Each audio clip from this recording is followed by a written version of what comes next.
Bienvenue à tous, c'est l'heure de votre journal sur Jom Africa TV, la chaîne des opportunités d'emploi et de formation en Afrique. Voici les titres de ce jour.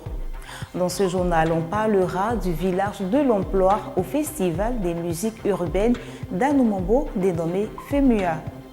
Ensuite, projet Salon des entrepreneurs, première édition prévue pour le 20 novembre prochain. Enfin, la Banque africaine de développement décaisse plus de 4 milliards de francs CFA pour le financement de projets, emplois et compétences des jeunes. Le partenariat entre l'Agence Emploi Jeunes et la Fondation Majus System pour l'organisation du Festival des musiques urbaines d'Anoumambo dénommé FEMUA a été reconduit le 6 septembre dernier. Le ministre de la Promotion de la Jeunesse, de l'Insertion professionnelle et du Service civique, Mamadou Touré, a présidé la cérémonie de signature de partenariat.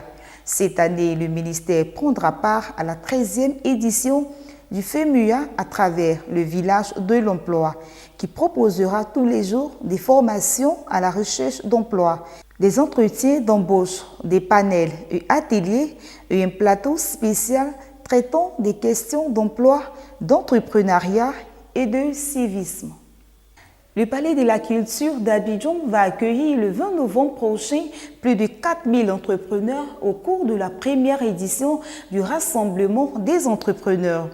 L'annonce a été faite à la presse par Cédric Josué, le commissaire général.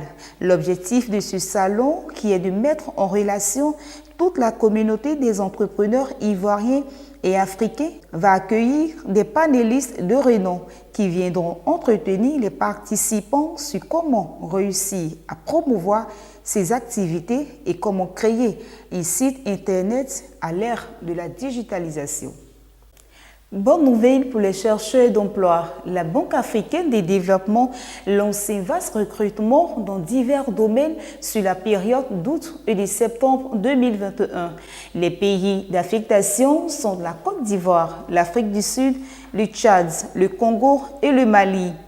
La banque recrute entre autres un économiste spécialiste en chef, un chargé supérieur de renforcement des capacités, un chargé principal du changement climatique et de la croissance verte, un responsable chef de file des opérations d'infrastructure régionales, un assistant de département et un assistant administratif. Retrouvez la liste complète des postes à pourvoir via le site officiel de la BAD.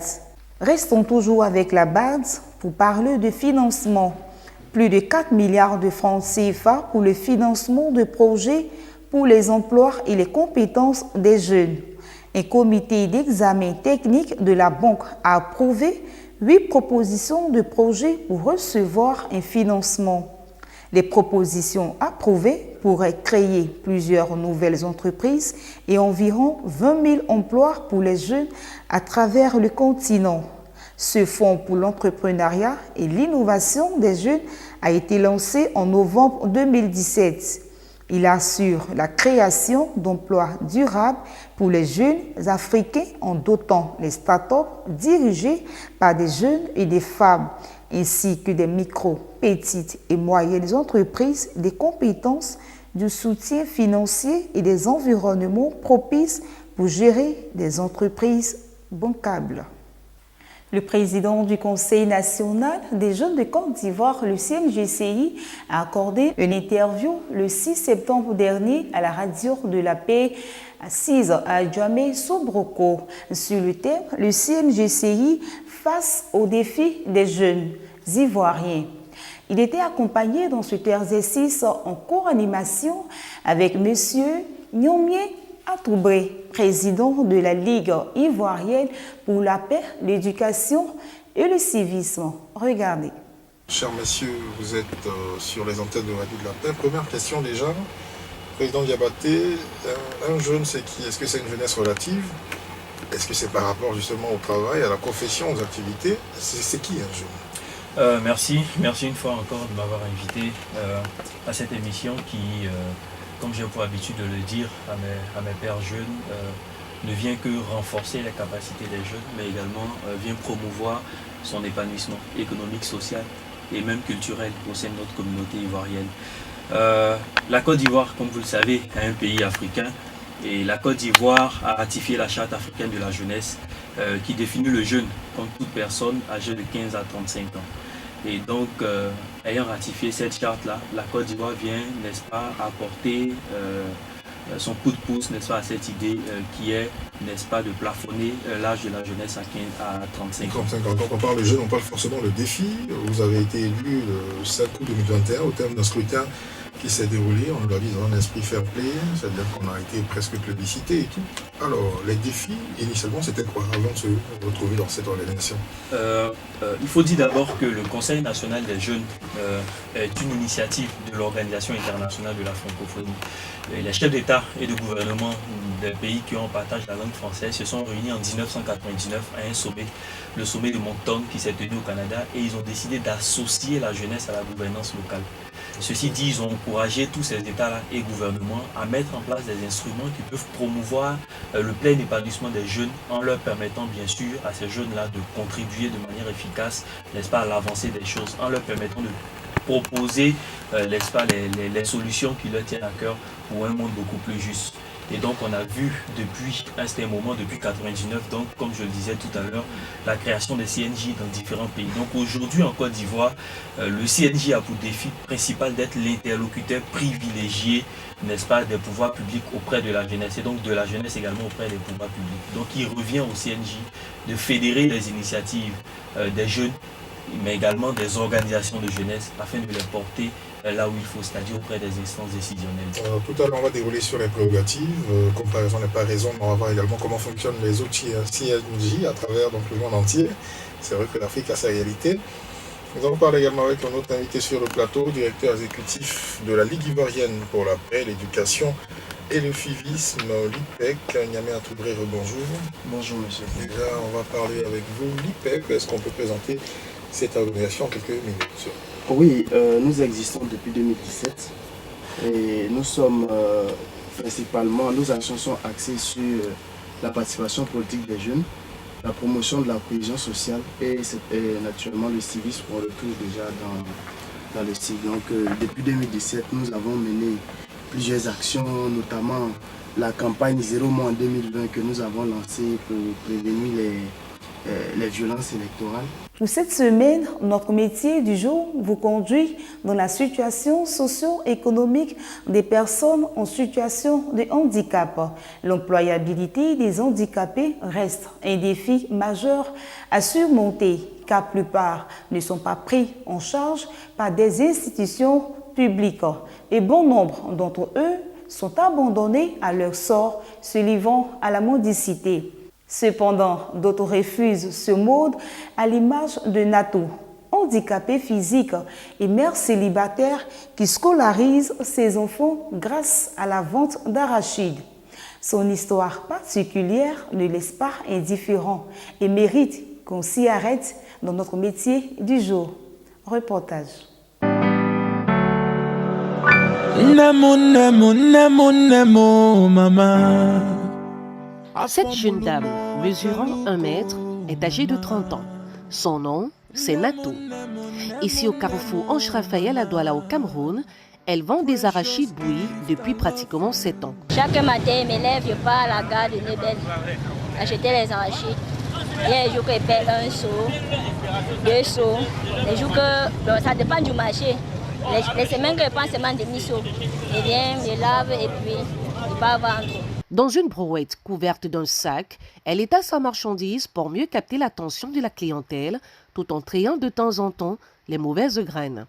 Pour répondre chaque jour présente à son lieu de commerce, elle doit se lever avant l'aurore, bravant les risques d'agression très courants en cette période de congé, pour aller se procurer la marchandise à 2 taxis de son domicile. Je me réveille à 5h30.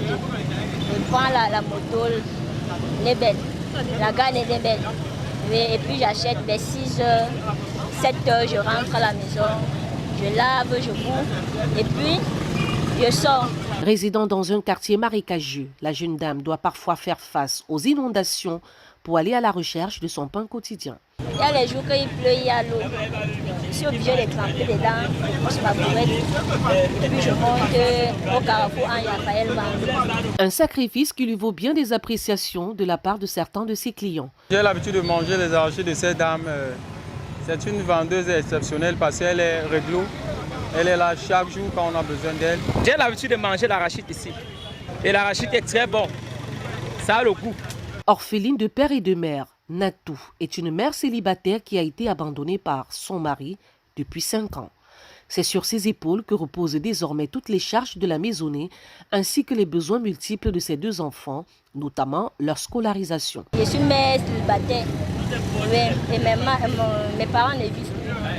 Je suis le père et la mère au même moment.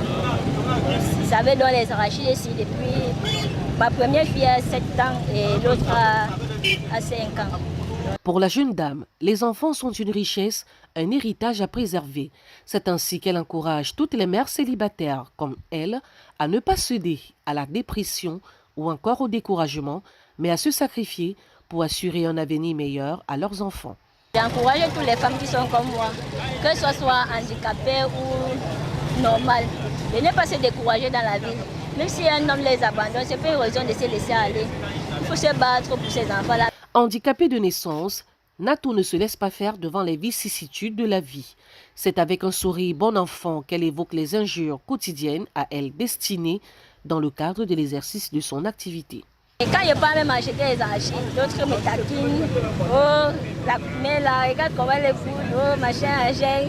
Tu vas même acheter l'arachide, tu vas acheter qui va apporter. Natou est certes une femme de petite taille, mais elle est dotée d'une forte personnalité. Elle doit en permanence se battre dans un environnement délétère où la délinquance, la filouterie et l'irrespect sont l'apanage de nombreux badauds. Des maraudeurs qui pullulent en ces lieux et qui n'hésitent pas au passage à lui prendre quelques poignées d'arachides. Les difficultés que je rencontre, c'est les gars de photo qui sont au carrefour là. Ils aiment trop venir puiser mes arachides pour manger. Chaque fois, ils sont 1 graine, 2 graines, 3 graines. Et je bagarre toujours avec eux. Chaque jour, c'est comme ça. L'aventure ne dure que le temps des grandes vacances.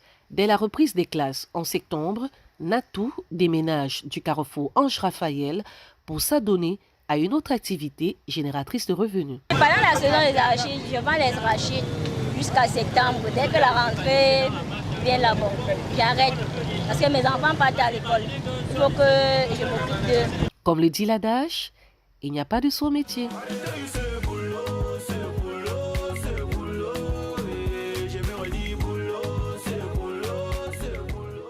C'est la fin de ce journal. Sachez que personne ne réussit au hasard. Nul ne se trouve au sommet par accident. Un accident peut occasionner une chute, mais pas une ascension. À bientôt.